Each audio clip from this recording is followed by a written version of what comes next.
নমস্কার বন্ধুরা, মিতা রান্নাঘরে আজকে ঢ্যাঁড়স দিয়ে একটা রেসিপি করব। কিভাবে করব আপনারা দেখুন। এই যে আমি ঢ্যাঁড়সগুলো ভালো করে গোটা ধুয়ে নিয়েছি 3-4 বার ধরে। ঢ্যাঁড়সগুলো একদম কচি, দেখুন। আমি কেটে নিচ্ছি ঢ্যাঁড়সগুলো।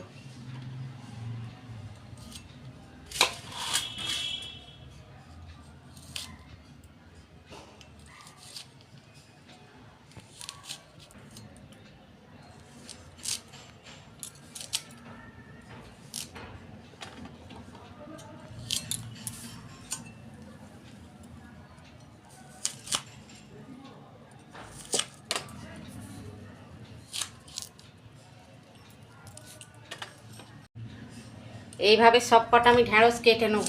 দেখুন বন্ধুরা, ঢ্যাঁড়স আমার কাটা হয়ে গেছে সব। এই দেখুন কিভাবে কেটেছি, দেখুন।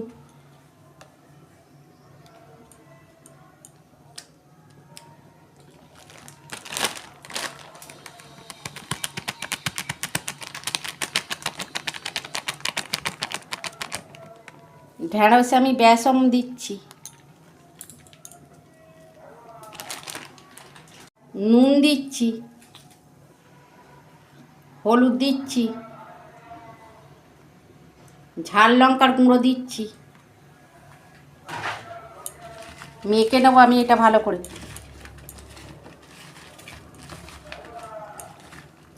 এইরকমভাবে ঢ্যাঁড়স তো অনেকে খেতে চায় না, এরকমভাবে আপনারা বাড়িতে করবেন একবার হলেও।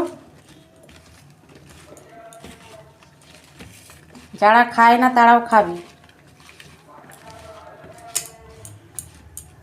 কড়া বসিয়েছি, আমি তেল দিচ্ছি কড়ায়। তেল গরম হয়ে গেছে, আমি ঢ্যাঁড়সগুলো সব একসঙ্গে ভেজে নেব।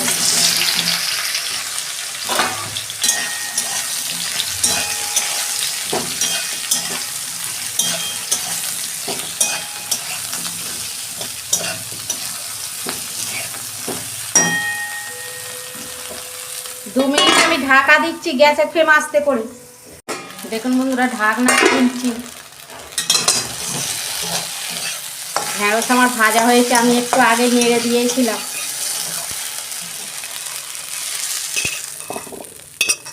ঢেলে ফেলছি। এই যে কড়াই তেল দিচ্ছি,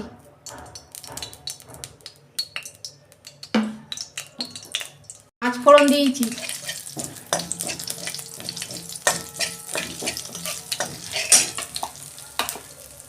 পেঁয়াজ দিচ্ছি,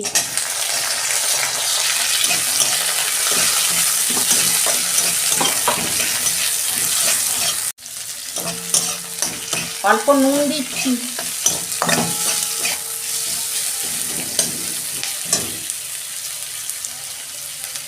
টমেটো দিচ্ছি, একটা মিডিয়াম সাইজের টমেটো দিয়েছি। আর একটু ভালো করে আমি ভেজে নেবো। টমেটো আর পেঁয়াজটা ভাজা হয়ে যাবে, নরম হয়ে যাবে। ঢ্যাঁড়সটা করার জন্যে আমি 1 চামচ কালো সর্ষে নিয়েছি, একটা কাঁচা লঙ্কা, আর এই যে চীনা বাদাম, এটা আমি ভেজে দিয়েছি খোসা ছাড়িয়ে। অল্প নুন দিয়ে আমি পেস্ট করব। দেখুন বন্ধুরা, টমেটো আর পেঁয়াজ ভাজা হয়ে গেছে। আমি যে পেস্টটা করে রেখেছিলাম সর্ষে আর বাদাম দিয়ে দিচ্ছি।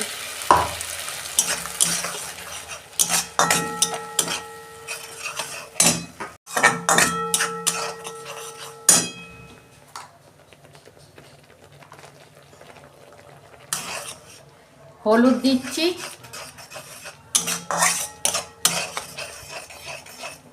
একটা কাঁচা লঙ্কা দেওয়া আছে তো অল্প ঝাল লঙ্কার গুঁড়ো দিচ্ছি।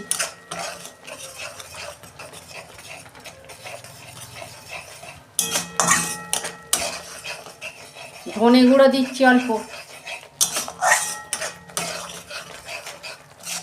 জিরে গুঁড়ো দিচ্ছি অল্প।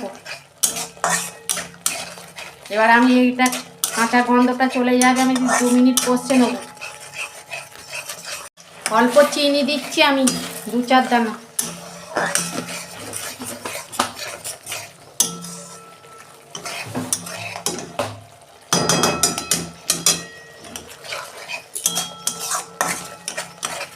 ঢ্যাঁড়সে নুন দিয়ে তো আমি ভেজেছি, আর এই মশলাটা করেছি এতেও নুন দেওয়া ছিল, আমি নুন আর দেবো না।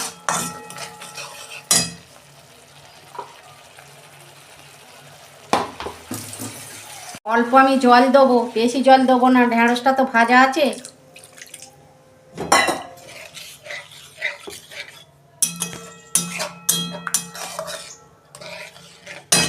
মশলাটা ফুটে যাক, তারপর ঢেঁড়সগুলো দেবো। এই যে মশলাটা আমার ফুটে গেছে, আমি ঢেঁড়সটা এবার দিয়ে দেবো।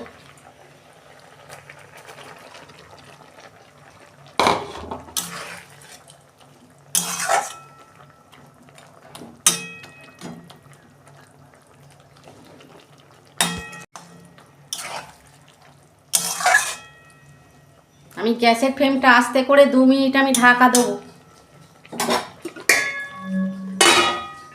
ঢাকনা খুলছি।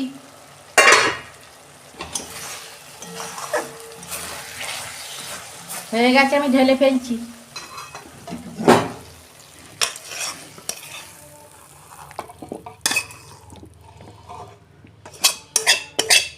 দেখুন বন্ধুরা, ঢেঁড়সের ঝাল কত সুন্দর হয়েছে। দেখুন, আপনারা এরম ভাতের সঙ্গে, রুটি সবার সঙ্গেই খাওয়া যায়। আর আমার রান্নাটা যদি ভালো লাগে, আমার পাশে থাকবেন, আর লাইক, কমেন্ট আর সাবস্ক্রাইব করবেন, আর প্রচুর প্রচুর শেয়ার করে দেবেন। এর আমি নিত্য নতুন রান্না আপনাদের পাশে তুলে ধরবো। সবাই ভালো থাকবেন, সুস্থ থাকবেন। দেখা হচ্ছে পরের ভিডিওয়। ধন্যবাদ।